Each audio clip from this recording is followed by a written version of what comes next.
Hey you guys, Steve Whipple, that's me for WHIPFIT, especially Patreon members. That's who this message is for, because you guys are the ones I care about the most. Everyone else can really go fuck themselves. Not everyone, and I don't want everyone to go fuck themselves, but some people could probably really stand to fuck themselves, but not you guys. Question and answers often happen on YouTube, where I get questions on the site and I give answers, and if I don't know them, I'm always happy to find them out. And with the holiday season, we've had a few of them that have come through that I haven't really had the time to answer, and I'd like to do that now. Three questions, two from Joanna, one from Kate. Hi you guys, how are you? Happy New Year, 2019. First question is from Joanna, and she wants to know what is a good workout for arms, specifically triceps. So if you're going to work out arms, my dear, you always want to work out shoulder, because your shoulder starts it. Then you work your way down. Tricep, that's right back there. So when you squeeze that muscle, that's your tricep back there. And then bicep is right there. So you want your shoulders, you want your triceps, and you want your biceps. Of course, you have your forearms and stuff like that. But your question was about triceps. Triceps are hard to kind of get in there and really feel it. You know, shoulders are easy. You can do shrugs. You can do with your weights. You can do front raises where you raise one weight and then the other. You can take them to the side. So I like to do 1, 1, 2. That's a good shoulder, okay? Working your way down. Tricep. So when you rotate your arm like that, that muscle back there, that's your tricep. And people think, oh, you just want to focus on the biceps. And you do. But if you have a nice, strong tricep, that kind of props your bicep up and will make your arm look a little bit bigger. So great tricep exercises are dips. You don't even need weights, and you can do it at home. What you do is you find a bench, and you put your hands like right there on your bench or your couch or your bed, and then you lift up and you press down. So you want that rotation right there. So that's a good one for triceps. Anytime you do any motion where you go like that and you press down, that's your tricep twisting out to the side. So that's a really good one. You know, tricep exercises where you take another weight and you can put it over your head and do that. It's the same motion that I just showed you, just in a different direction. So that's really good for triceps, and it's really simple. The dips are really nice because you can do them anywhere. So that's question number one, Joanna, and you get as many as you want. The second question you asked, my dear Joanna, there's a girl that works with Michael. Her name is Joanna, so now I'm used to saying Joanna, but it really is Joanna in the rest of the world, probably. So Joanna, the other question you asked is, how do you keep motivated? Now that's a really big question, and a lot of it has to do with you, obviously. But when I think of what I need for myself, for me to stay motivated, it's usually super simple things. Always change up your routine. You get complacent when you know you're about to do the same workout again. You kind of check out of it a little bit because why not? If you already know the next rep, the next exercise, how many you're going to do, your mind can wander and you're not fully engaged, and that's fine. You know, you can definitely do a lot of workouts that way, but if you're looking to stay motivated and in it, that's not going to help. Changing it up does. That's why all of my cycle classes are constantly rotating, and I'm constantly trying new things. Sometimes they even fail, and I don't care, because I want to keep people engaged. Any cycle class you can go and spin in your seat and come up out of your seat and blah blah blah. You can do that.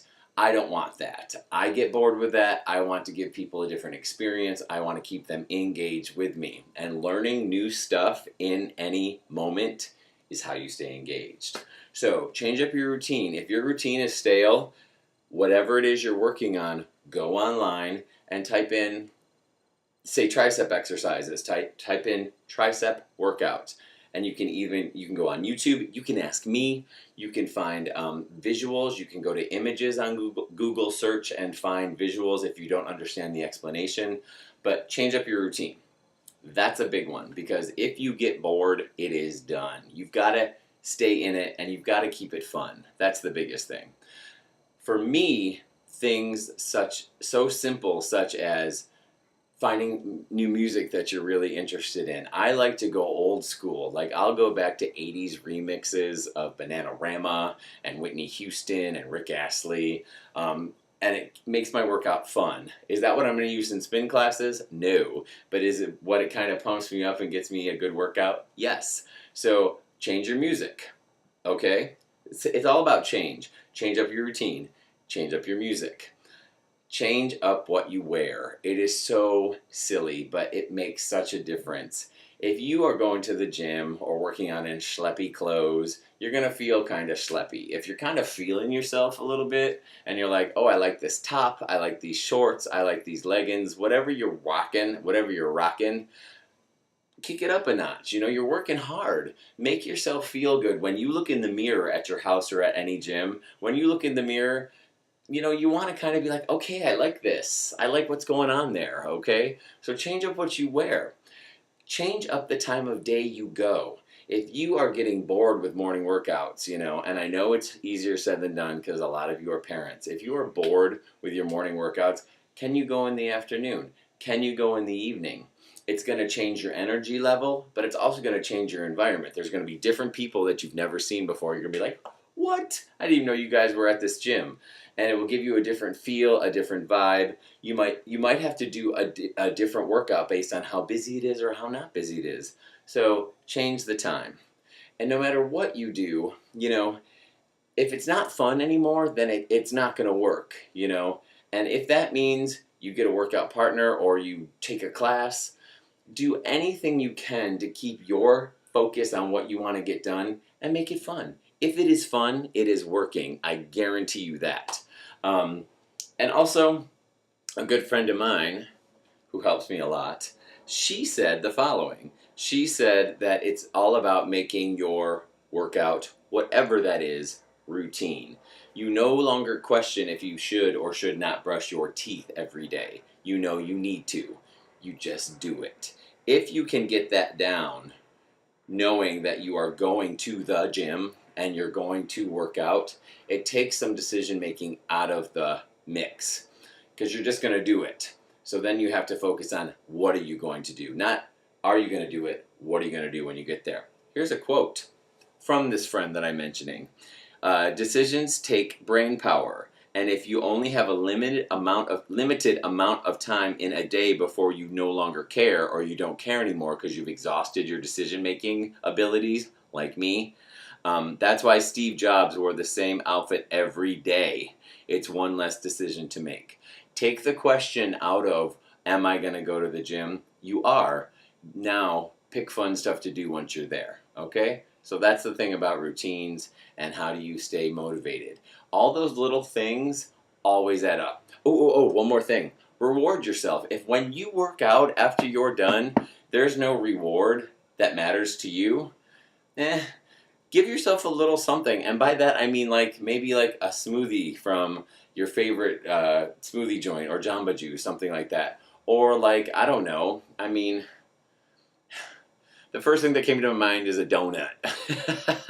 Maybe that's not productive, but you know what I'm saying. Like, give yourself a little reward, you know, to like let you know this was worth it. I did all right. Give yourself that freedom. Allow it. You know, a little tiny anything isn't going to undo all the work that you've just done, okay? So there's that about motivation. And the final question comes from Kate. And Kate wants to know, how do you set up your spin bike, your cycle bike? This question will never go away, it will never get old, and it always bears repeating. It's, for me, the same thing every time. You can walk into a gym or a spin studio or a classroom anywhere in the world and follow 3 simple guidelines on how to set up your bike. When you stand next to your bike, you want that bike seat to hit right there at about your hip. About. It's not an exact science. So once you get your seat level at your hip, you're going to hop on, you're going to get your feet in your pedals. You never want your leg to lock out at a total straight angle, okay? Because when you're pedaling, you don't want a straight leg, you want a little bend in your knee, okay? So that's your seat. Second tool, take your knuckles from the edge of your handlebars there, and your elbow should tap the seat. The space between those knuckles and that elbow is your distance from the seat to your handlebars. Okay, that's another trick.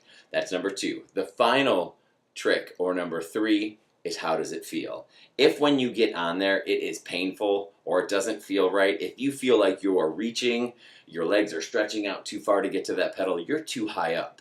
The converse of that is if you are down low and really squatty and your knee is bending way up, that's a really sharp angle. That's a lot to ask of your knee. Then you're too low. So once you have everything locked in, comfort is key. You know, ask someone if it looks right to them and if it makes sense, because sometimes we think we're comfortable until someone shows us a different way. But if you go with those guidelines, that's a great beginning way to kind of get yourself up correctly, okay? So I obviously love all the questions because, you know, I love to hear myself talk, but also sometimes I actually do have real factual information. So Happy New Year, everyone. I'm really, really happy you're here and part of WHIPFIT on Patreon. I forgot. Okay. How could I forget? Okay, bye. Do it.